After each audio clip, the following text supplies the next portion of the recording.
In today's video, I'm going to teach you how to connect Etsy shop to a Squarespace website. By the end, your Etsy listings will appear on your Squarespace store page, complete with photos and descriptions, so you can showcase your products in one place. Start by opening a new browser window and searching for Squarespace. Click the official Squarespace link to go to the site, then log into your account. If you manage multiple sites, make sure you're in the correct website where you want your Etsy products to appear. Once you're in the dashboard, look for the Products and Services panel, then select Products. This is where your store items live inside Squarespace. At the top of the Products area, click Import.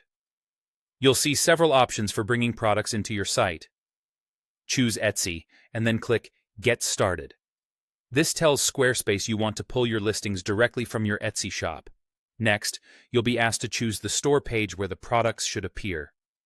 Pick the specific store page on your site that you want to populate with your Etsy items.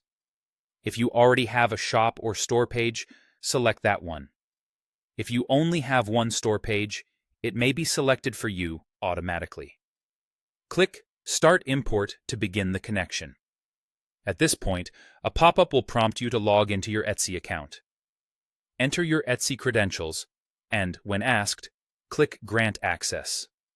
This permission allows Squarespace to securely import your product data without exposing any sensitive information to viewers. After you grant access, the import will begin. Depending on how many listings you have, this can take a few minutes. Keep the browser window open and let the process finish.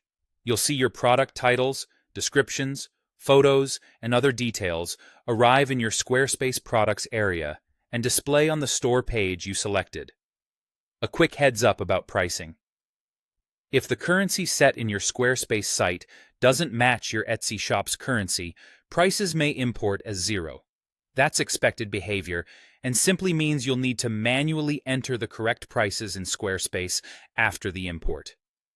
To avoid surprises, it's a good idea to confirm your site's currency setting before you start and then review your products once the import completes.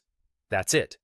You searched for Squarespace, logged in, navigated to products, chose import, selected Etsy, picked your store page, started the import, and granted access in Etsy. Now your Etsy catalog is visible on your Squarespace site, ready for visitors to browse. If you found this helpful, take a moment to review your listings for accuracy, and you'll be all set.